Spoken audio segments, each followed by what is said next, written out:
فاتبعوني يحببكم الله ويغفر لكم ذنوبكم. وقال النبي صلى الله عليه وسلم: لا يؤمن أحدكم حتى أكون أحب إليه من والده وولده والناس أجمعين. صدق الله العلي العظيم وصدق رسوله النبي الكريم. حضرات उलमाए किराम, আজিজ তালাবা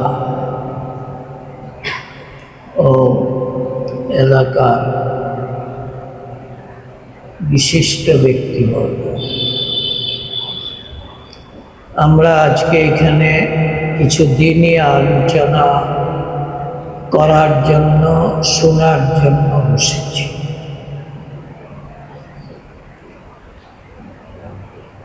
আমরা সকলেই দিনদার, আর আমাদের দিনের পরিচয় হইল ইসলাম।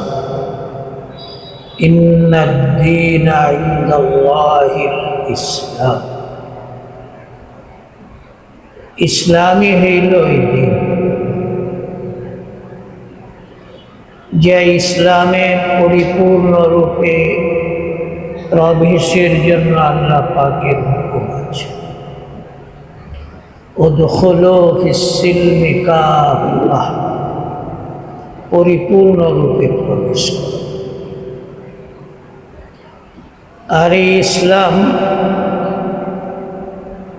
হযরত ইব্রাহিম আলাইহিস সালাম এটার নামকরণ করেছেন। সেই সুবাদে আমরা মুসলিম। মিল্লাতু আবিকুম ইব্রাহিম ওয়া সাম্মাকুমুল মুসলিমিন, তিনি তোমাদেরকে মুসলমান নামকরণ করেছেন। এই ইসলামের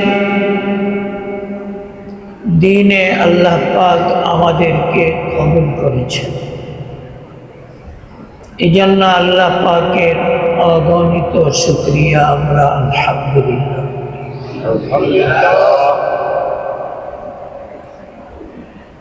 আর রসূল করিম সাল্লাল্লাহু আলাইহি ওয়াসাল্লামকে আল্লাহ পাক আমাদের নবী হিসাবে, আমাদেরকে তার উম্মত হিসাবে পৃথিবীতে প্রেরণ করেছেন।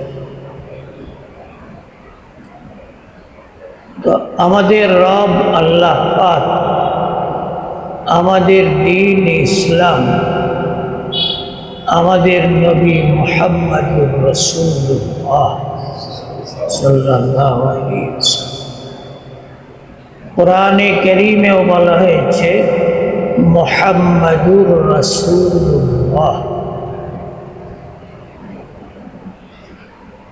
আমরা পরিপূর্ণ দিনদার হওয়ার জন্য আমাদেরকে একটি আদর্শই গ্রহণ করতে হবে, একজনেরই ইত্তেবা করতে হবে। তিনি আমাদের পেয়ারা নবী। তার ইত্তেবার জন্যই আল্লাহ পাক হুকুম করেছেন, তার ইতাআতের জন্য, আনুগত্যের জন্য আল্লাহ পাকের নির্দেশ। তার ইতাআতের মাধ্যমেই আমাদের দ্বীনের পরিপূর্ণতা আসবে, আমরা কামেল মুসলমান হতে পারব। এবং পৃথিবীতে কামেল মুসলমান হতে পারলে আখিরাতে আল্লাহ রসুলের শাফাআত পাইতে পারব, তার সাথে জান্নাত হাসিল।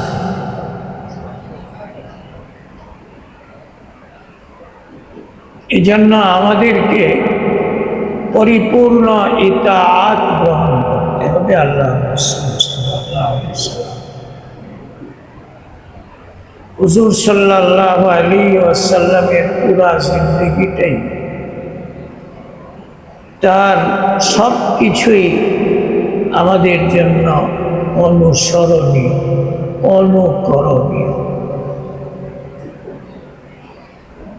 লাকাদ কানা লাকুম ফি রাসূলিল্লাহি উসওয়াতুন হাসানাহ। উত্তম আদর্শ আল্লাহ পাক তার মাঝেই নিহিত রেখেছেন।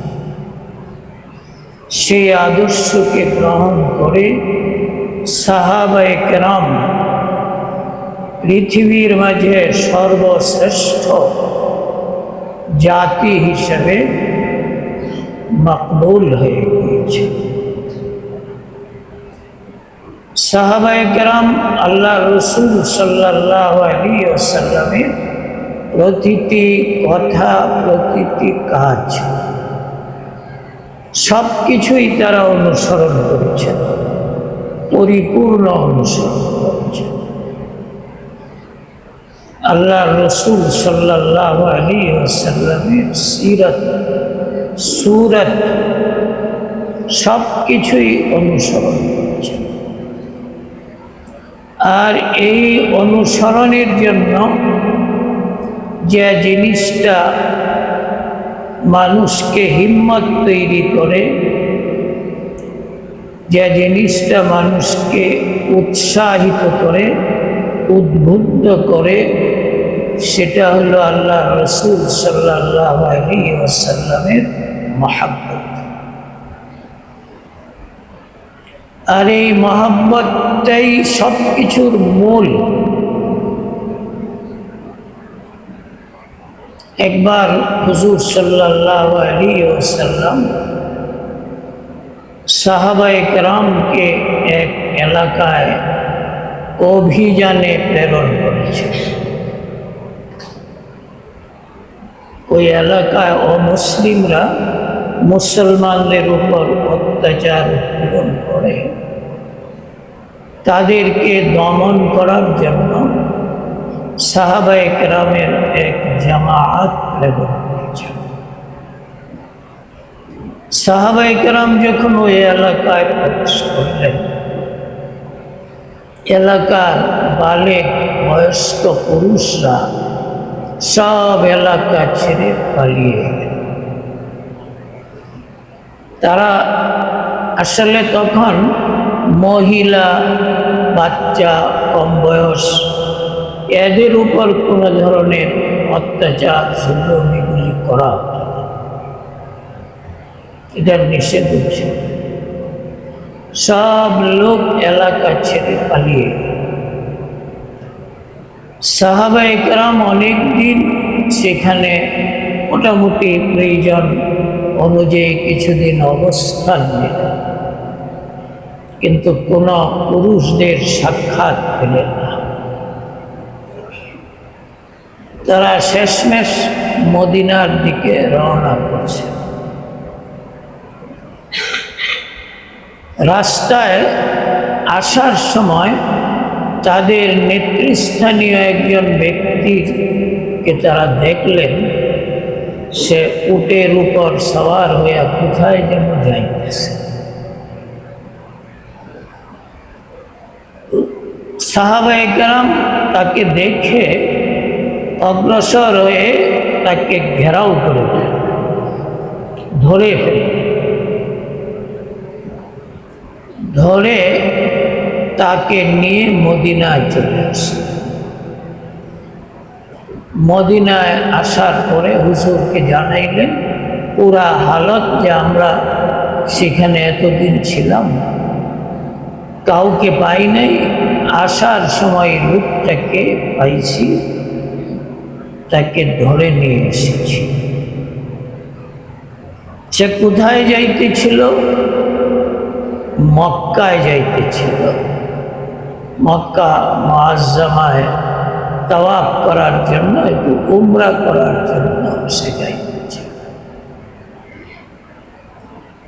তো হুজুর সাল্লাল্লাহু আলাইহি ওয়াসাল্লাম সাহাবায়ে কেরামকে বললেন এই লোকটাকে মদিনার মসজিদের খুঁটির সাথে বেঁধে রাখো। নির্দেশ পেয়ে সাহাবায়ে কেরাম তাকে একটা খুঁটির সাথে বেঁধে রাখে। এইভাবে 24 ঘন্টা সময় পার হয়। তার খাওয়া দাওয়া প্রয়োজন সব কিছুই সাহাবারা পুরা করে, কিন্তু খুঁটির সাথে সে বাধা। সব হাদিসের কিতাবে মোটামুটি রেওয়ায়েতটা আছে, বুখারী শরীফেও আছে।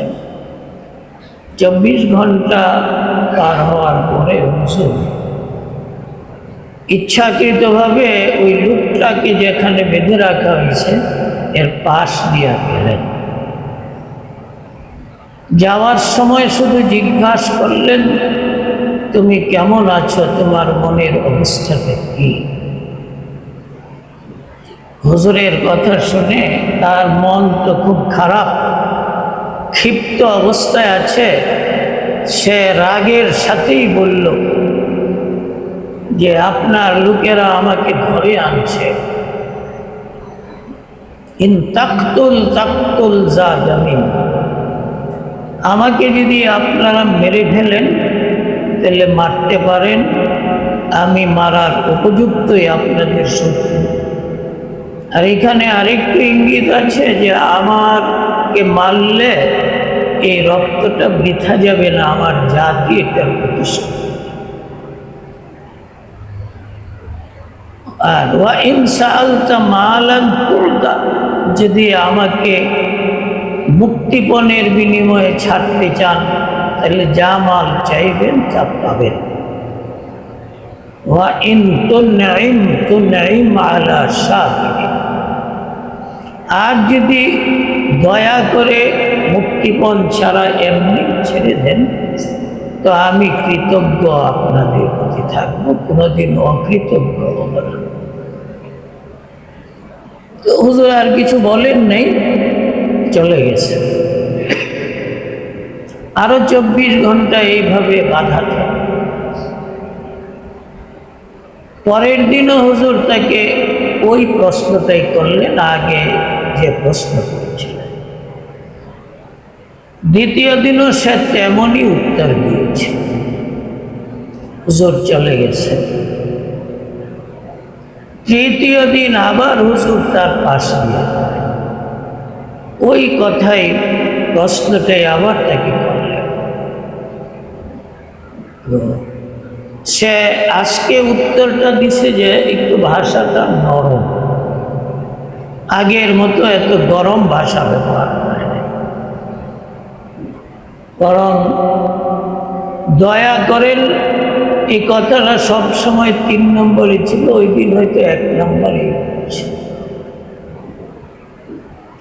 হুজুর চলে গেলেন এবং তাদেরকে সাহাবাদেরকে বললেন, তার নাম ছিল সুমামা।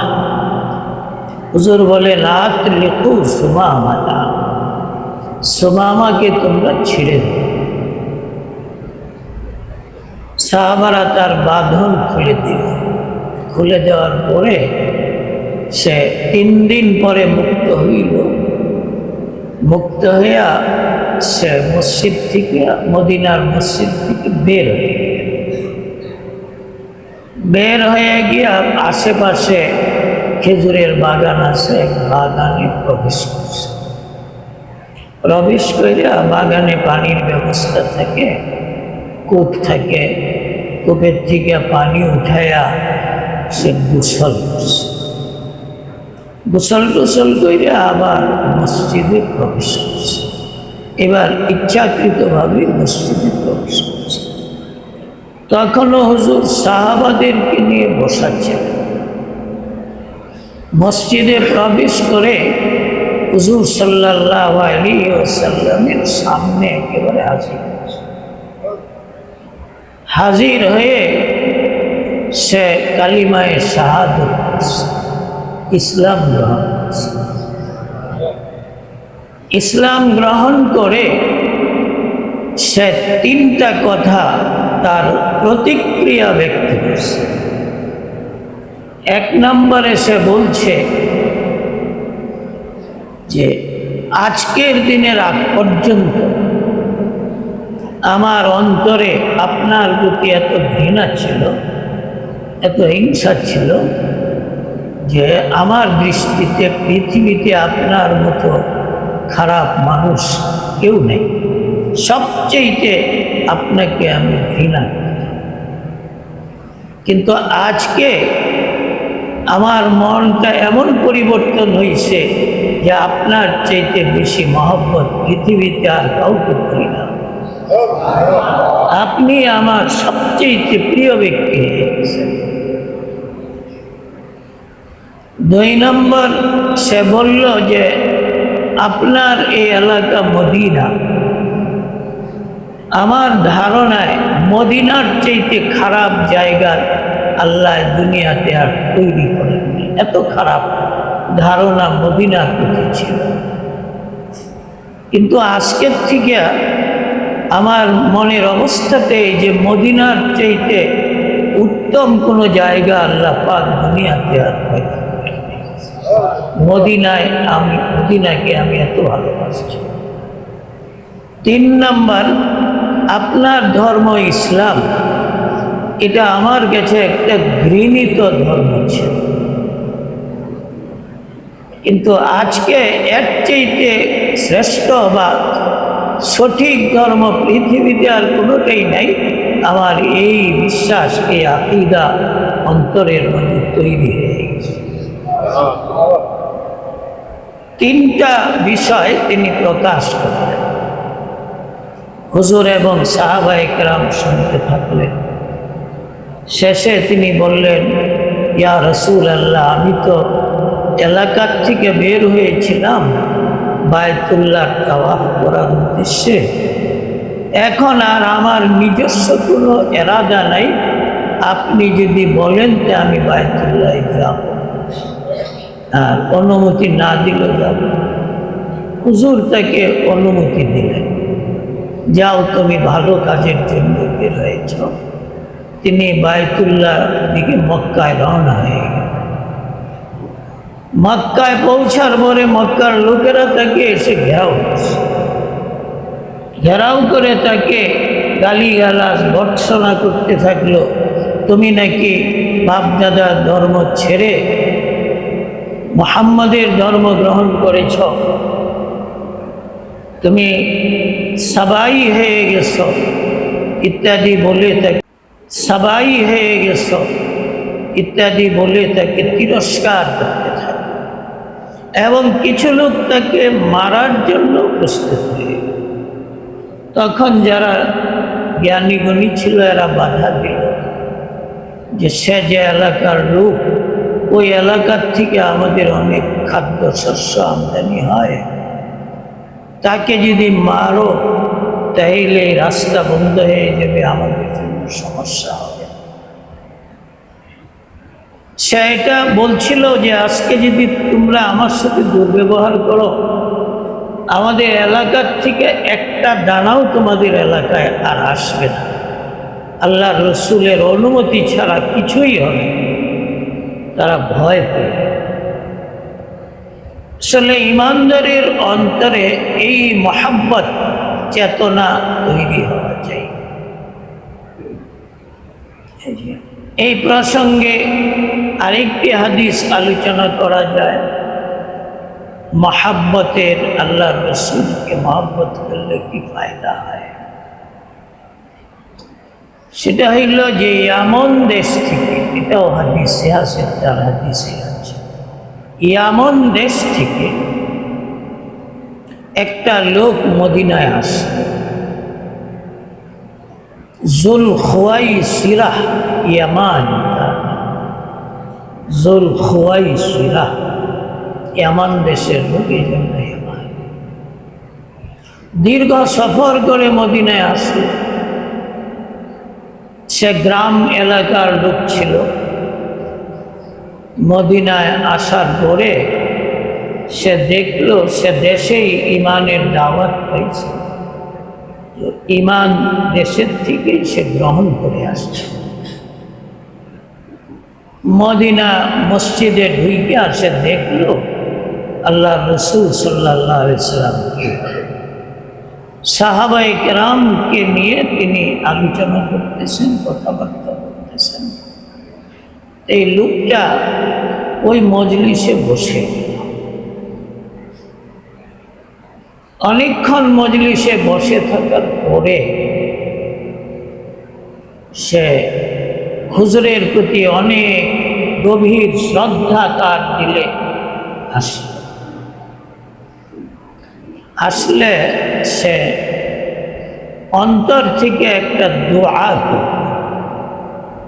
দোয়াটা ছিল আল্লাহুম্মা আরহামনি ওয়া মুহাম্মাদান ওয়ালা তারহাম মা'ানা আহাদা। এ আল্লাহ, তুমি আমার প্রতি আর তোমার নবী মুহাম্মদের প্রতি রহম করো। আমাদের দুইজনকে যখন তুমি রহম করবা, আর কাউকে এই রহমে অংশীদার করো, শরীক বানায়া। এই দোয়াটা করলে হুজুর তার দিকে ফিরে তাকাইছে। কে এমন দোয়া করবে? হুজুর তাকে উদ্দেশ্য করে বললেন, লাকাদ তাহাজ্জারতা ওয়াসিআন। একটা ব্যাপক জিনিসকে তুমি সংকীর্ণ করেছ। দোয়া যত ব্যাপক হবে তত উত্তম হয়। একজন দুইজনের জন্য সীমিত করাটা ঠিক। হুজুর এই কথা বলে তাকে ইসলাহ করে দিলেন। তিনি অনেকক্ষণ বসে রয়েছেন, দূর থেকে আসছেন, আশেপাশের অবস্থাও জানা নাই, পরিচয় নাই। অনেকক্ষণ যাবৎ আসছেন তো পেশাবের চাপ হয়েছে, তিনি উঠছেন, পিছের থেকে উঠে গিয়া পেশাব করার জন্য বসছেন তো বসছেন মসজিদের ভিতরেই, বাইরে যান। গ্রামগঞ্জে যেরকম হয়, আর মসজিদ তো আগে ওই সময় দেওয়াল দেওয়া ছিল না। মদিনার মসজিদের কথা হাদিসে পাওয়া যায়, কুকুর সব সময় আসতো যাইতো, পেশাবও করতো। তকবিল ওয়া তুদবির ওয়া তাবুলু ফিল মসজিদে, হাদিসে আছে। উনি গিয়া মসজিদের এক পাশে বসে পেশাব করা, পেশাবের চাপ হয়ে গেছে। পেশাব করলে তো একটা আওয়াজও হয়। সাহাবাদের কানে যখন এই শব্দ আসলো, সাহাবারা খেয়াল করলে আরে কে পেশাব করে। সকলেই দেখলেন যে মসজিদের ভিতরে সে পেশাব করতেছে। সাহাবারা খেপে গেছে, কেউ কেউ এটা রওনা হয়ে গেছে যে তারে ধমক দিবেন, মারবেন, যা হয় সাধারণত। আপনাদের মসজিদে কেউ পেশাব করলে আপনারা কেন? সব ছাত্ররা মারতে দিবেন। হুজুর সাহাবাদের হাবভাব দেখেই বলছেন, তোমরা থামো। সে পেশাব করছে, শুরু করে দিয়েছে, পেশাব করে শেষ করতে। হুজুরের হুকুম হইলে তো আর কোনো কথা নেই। সব সাহাবারা থামে গেল। এই যে অবস্থাটা সে দেখে বুঝছে যে আমি বিরাট একটা অন্যায়। পেশাব করার পরে শেষ হইলে হুজুর তাকে হুজুরের কাছে ডাইনা বললেন, এইটা একটা মসজিদ, এটা নামাজের জন্য, ইবাদতের জন্য, এখানে পেশাব করা ঠিক না। সে খুব লজ্জা পাইল। সাহাবায়ে কেরামকে হুজুর বললেন, যাও তোমরা বালতি করে বানিয়ে না জায়গাটা পাক করে আসো। তারে কিছু বলেন না, তারা এটাও বলেন নাই যে পেশাব করছো এটা পরিষ্কার করো। অন্য সাহাবাদেরকে বলছেন। আর হুজুরের একটা হুকুম পালন করতে সাহাবারা তো আগ্রহের সাথে তারা গিয়া পরিষ্কার করে আসছে। তো এই সাহাবী লজ্জিত হইয়া বৈশা রয়েছে, বৈশা দিনের কথা শুনতেছে, হুজুরের কথা, সাহাবীদের মজলিস। দিলের মাঝে এত আসর হয়েছে, এর মনে চাইতেছে এখনই ব্যস্ত দেয়, এত দেরি করে দেওয়াটা তো খুব মুশকিল। হুজুরে জি গায় মাতা সাত ইয়া রাসূলুল্লাহ, এটা তার তৃতীয় প্রশ্ন ঘটনা। কিয়ামত কবে হইবে হুজুর? মানে কিয়ামত হইলেই তো ব্যস্ত যাওয়া যেত, এটা কত দেরি, কবে হবে? হুজুর তার এই আশ্চর্যজনক প্রশ্ন শুনে তার দিকে আবার ফিরলেন। ফিরিয়া হুজুর বললেন, ওমা আদাত্তালা, তুমি যে কিয়ামত খুঁজো, কিয়ামতের জন্য প্রস্তুতি আছে তোমার, তৈরি আছে? জান্নাতে যে যাইবার চাও, জান্নাতের জন্য কি করছো? হুজুরের এই প্রশ্ন শুনে সাহাবী হতভম্ব হয়ে কি বলবে? কিন্তু আল্লাহ পাক এই সকল ক্ষেত্রে আল্লাহ বান্দাদেরকে সাহায্য, তার দিলে আসছে, সে আল্লাহর কাছে বলে, ওয়ামা আদাত্তু লাহা মিন কাবীর, ইয়া রাসূলুল্লাহ, কিয়ামতের জন্য আমি তেমন কোনো প্রস্তুতি নিতে পারি নাই, আমার কিছুই নেই। ইল্লা আন্নী উহিব্বুল্লাহ ওয়া রাসূলুহু, একটা পুঁজি আছে, আমি আল্লাহকে আর আল্লাহর রাসূলকে মহব্বত করি। এই কথা শোনার পরে হুজুর খুশি হয়ে গেছে, হুজুরের চেহারাটা একেবারে হাসি ফুটে গেছে। হুজুর খুশি হইয়া তারে একটা সুসংবাদ দিল, আনতা মাআ মান আহবাবতা, তুমি যদি আল্লাহ এবং রসুলকে ভালোবাসো, তাহলে কিয়ামতে হাসরে জান্নাতে সেই রসুলের সাথেই থাকতে পারবা। এই কথা হুজুর বললেন। এই হাদিসটা বর্ণনা করেছেন হযরত আনাস রাদিয়াল্লাহু আনহু। তিনি বলেন যে আমি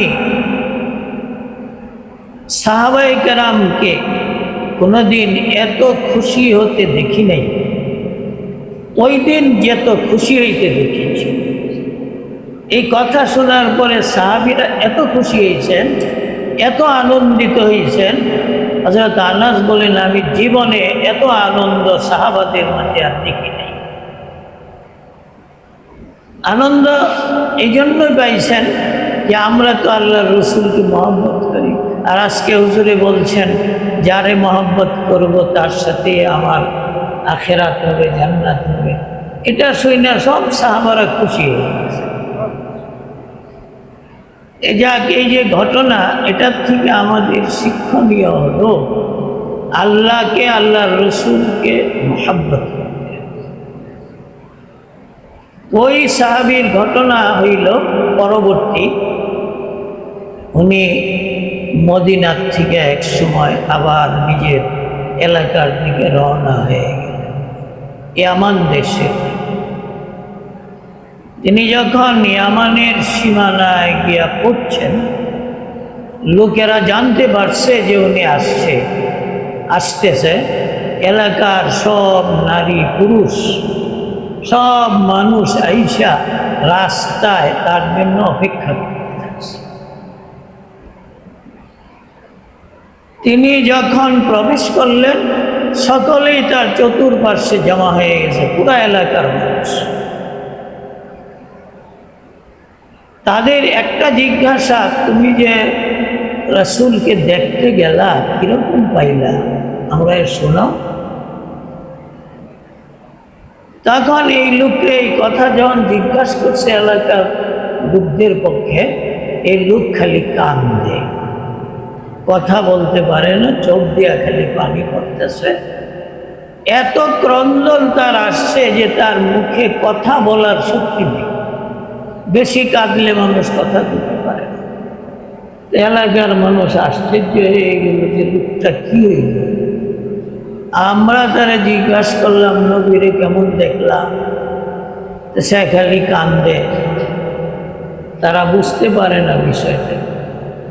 অনেকক্ষণ কান্দাকাটির পরে একটু যখন স্বাভাবিক হয়েছে, সে বলে যে এমন নবীর কাছ থেকে আসছি যার চরিত্র, যার আখলাক এত ভালো যে আমি এত বড় অন্যায় করছি, মসজিদে পেশাব করে দিছি, খামা নাহারানি ওয়ালা জাজারানি ওয়ালা সাতামানি, আমারে একটা ধমকও দেন নাই, একটা কটু কথাও বলেন নাই। এত উত্তম চরিত্রবান নবীর কাছ থেকে আমি আসছি, কি বর্ণনা দিব তার, আমার বর্ণনার ভাষা নাই। ইতিহাসে লেখে এতটুক আলোচনা শোনার পরে এলাকার বাকি লোক যারা ইসলাম গ্রহণ করে নাই এরাও মুসলমান হয়ে গেছে। আল্লাহর নবীর চরিত্র এটার প্রতি তারা এত আকৃষ্ট হয়ে গেছে। তো যাক, এখানে যে অংশটা বললাম আল্লাহর রসুলের প্রতি মহাব্বত, আল্লাহর প্রতি মহাব্বত, এটাই হইল মূল জিনিস। আর কোরআন শরীফে এই মহাব্বতের কথাটাই আল্লাহ পাক বলছেন, ইন কুনতুম তুহিব্বুনাল্লাহ, হে লোকেরা, হে আমার বান্দাগণ, তোমরা যদি আল্লাহকে মহাব্বত করো। নবীকে আল্লাহ আদেশ করছেন যে আপনি বলেন এই কথাটা, কুল, আপনি বলেন মানুষকে, ইন কুনতুম তুহিব্বুনাল্লাহ ফাত্তাবিউনি, তাইলে আমার আনুগত্য গ্রহণ। আল্লাহ রসুলের আনুগত্য গ্রহণ করলে এটাই হবে আল্লাহর মহাব্বতের আলামত, চিহ্ন, পরিচয়। যদি এটা করতে পারো তাহলে তোমরা যেহেতু মহব্বত করলা, পরিচয় বা আলামত প্রকাশ পাইল, এটার বিনিময় প্রথম আল্লাহ দিবেন ইউহিব্বুকুমুল্লাহ, আল্লাহ তোমাদেরকে মহব্বত।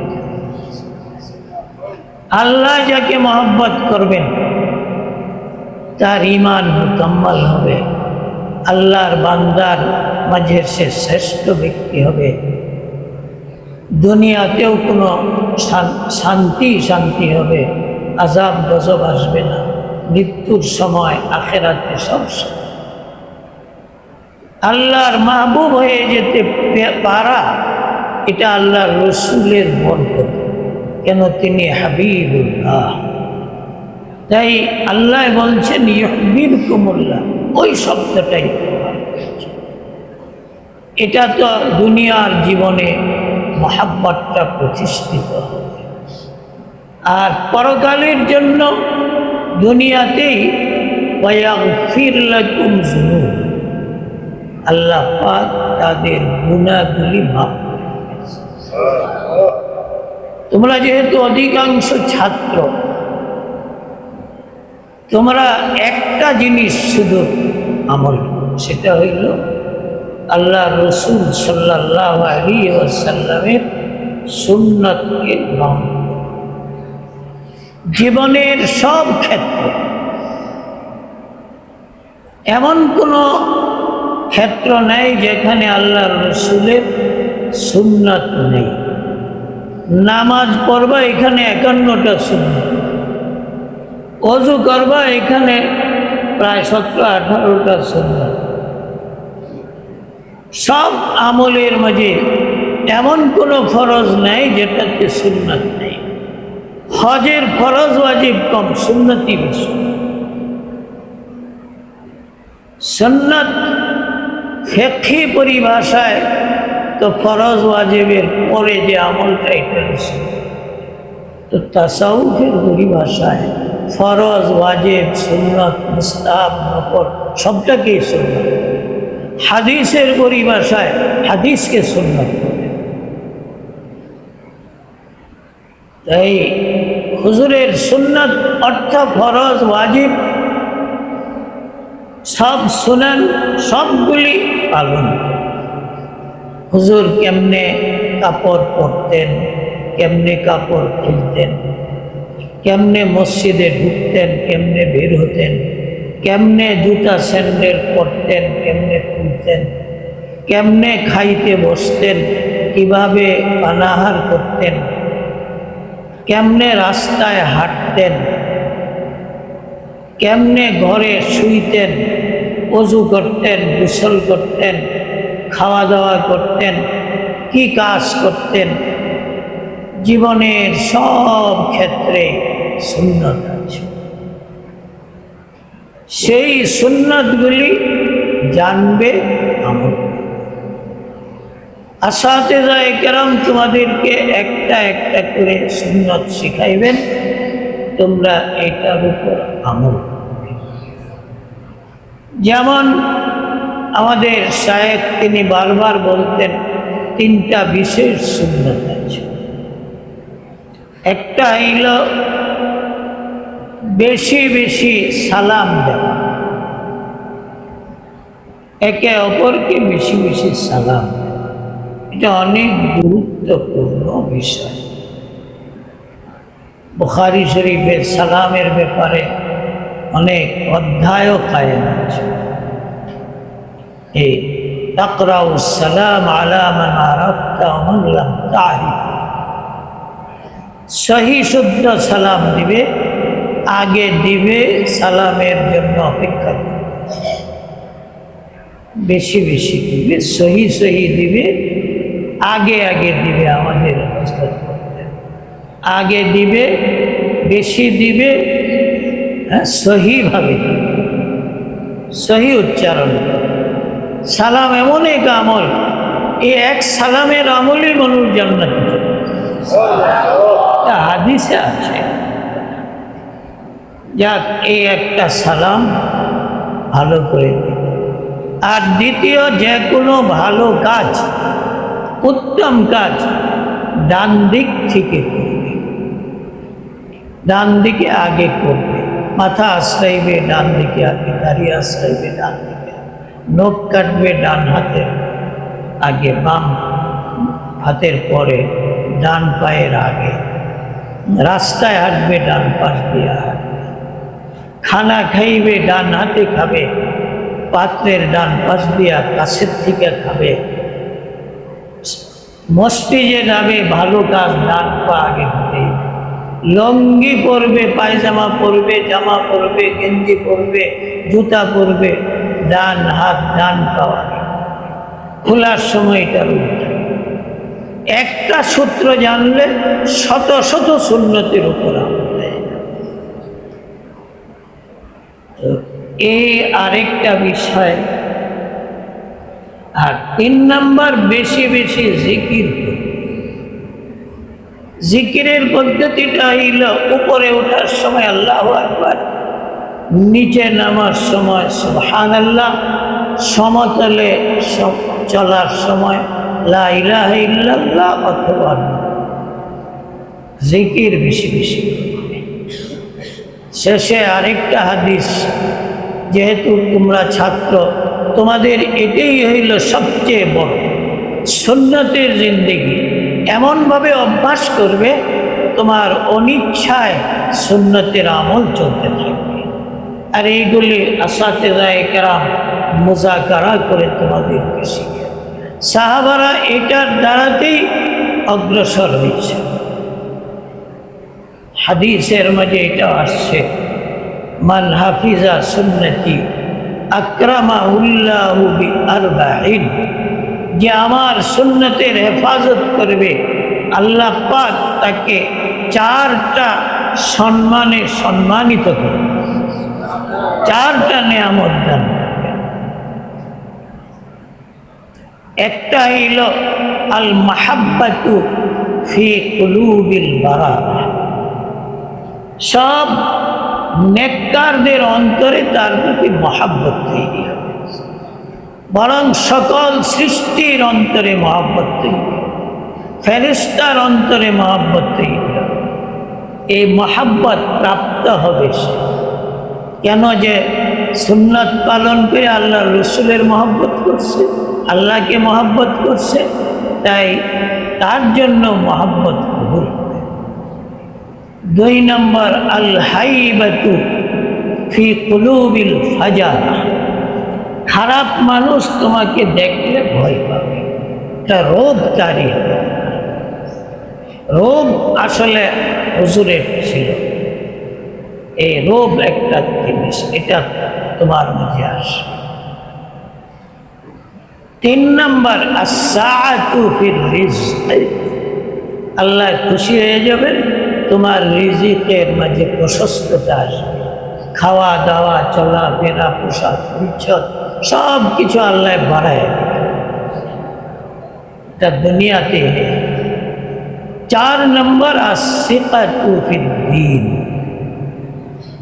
দিন ইসলামের মাঝে তোমাকে আল্লাহ পাক খুব শক্তিশালী করবেন, মজবুত করে দিবেন। আস-সিকাতু ফিদ দ্বীন, যে ইসলাম, যে দিন আমাদের, যার সম্পর্কে কবরে প্রথমই প্রশ্ন হবে আমা দিন, সেই দিনের মজবুতি হাসিল। মজবুতি হাসিল হইলে সেই দিন নিয়ে মৃত্যুবরণ করা যাবে, কবরে ফেরেশতার এই প্রশ্নের জবাব দেওয়া যাবে। এই 4টা নিয়ামত আল্লাহ রসুলের সুন্নত পালন করার দ্বারায়। সুন্নতের সম্পর্ক, এটার উৎস আল্লাহ রসুলের। মান আহাব্বা সুন্নতি, যে আমার সুন্নতকে মহব্বত করবে, হুজুর বললেন কানা মাই ফিল জান্নাত। এইটাই হইল আমাদের ইসলাহের একটা মূল জিনিস, সব আসল এটাই। তাজকিয়ায়ে নফসের ইসলাহের, যাক আল্লাহ পাক আমাদেরকে এই সুন্নতের জিন্দেগি দান করেন, কামিয়াব করেন, কবুল ও মঞ্জুর করেন। ওয়া আখিরু দাওয়ানা আলহামদুলিল্লাহি রাব্বিল আলামিন, ওয়াসসালাতু ওয়াসসালামু আলা আশরাফিল ওয়া আলা আলিহি ওয়া সাহবিহি ইয়া রাব্বাল আলামিন। কিছু সময় ইয়া আল্লাহ, তোমার ঘর মসজিদে বসে মুসল্লিয়ানে কেরাম, উলামায়ে আযম, আজিজ তালাবাদেরকে নিয়ে কিছু কথা বলেছি। ইয়া আল্লাহ, তুমি এই কথাগুলি আমাদের জন্য কবুল করো। এটা আমাদের হেদায়েতের ফয়সালা। তোমার মহব্বত, তোমার পিয়ারা নবীর মহব্বত আমাদেরকে দান করো। ইয়া আল্লাহ, তোমার বান্দা হিসেবে কবুল করো। সিরাতে মুস্তাকিমের হিদায়াত দান করো। হুজুরের সাথে আমাদের হাসর, হুজুরের শাফাত আমাদেরকে নসিব করো। ইয়া আল্লাহ, তুমি আমাদের প্রতি রাজি খুশি হয়ে দাও। ইয়া আল্লাহ, আমাদের এই প্রতিষ্ঠান সহ সকল মাদারিসে কওমিয়াকে কবুল করো। সব দ্বীনি প্রতিষ্ঠানকে, সব মুসলমানদেরকে খাঁটি মুসলমান হিসেবে সিরাতে মুস্তাকিম দান করো, হেদায়েতে তাম্মা কামেলা দান করো। আয় আল্লাহ, তুমি আমাদের প্রতি রাজি খুশি হয়ে দাও, আমাদের ক্ষমা করে দাও, মাগফিরাত করে দাও, আমাদেরকে তুমি মহব্বত, তোমার মহব্বত আমরা চাই। আল্লাহুম্মা ইন্না নাসআলুকা হুব্বাক ওয়া হুব্বা মান ইউহিব্বুক ওয়া হুব্বা আমালিন ইউবাল্লিগুনি হুব্বাক। আয় আল্লাহ, তুমি আমাদের ইলম আমলের ময়দানে কবুল মঞ্জুর করো, ছাত্রদের জেহেন জাকাত বৃদ্ধি করো। ইয়া আল্লাহ, সুস্বাস্থ্য দান করো, লেখাপড়ায় মনোযোগী করে দাও, সুন্নতের জিন্দেগি দান করো, সুন্নতের মহব্বত দান করো। আয় আল্লাহ, পুরা এলাকাকে কবুল করো, সকল কবরবাসীকে, মুমিন মুমিনাতকে মাফ করে দাও, তাদের দারাজাতকে বুলন্দ করে দাও। ইয়া আল্লাহ, আমাদের দেশের শান্তির ফয়সালা ফরমাও, সারা বিশ্বে ইসলাম ও মুসলমানের ইজ্জতকে বুলন্দ ফরমাও। আল্লাহুম্মা আরিনাল হাক্কা হাক্কা ওয়ারযুকনা ইত্তিবাআ ওয়া আরিনাল বাতিলা বাতিলা ওয়ারযুকনা ইজতিনাবা। ইয়া হাইয়্যু ইয়া কাইয়্যুম বিরহমাতিকা নাস্তাগীথ أصلح لنا شأننا كله ولا تكلنا إلى أنفسنا طرفة عين. سبحان ربك رب العزة عما يصفون وسلام على المرسلين والحمد لله.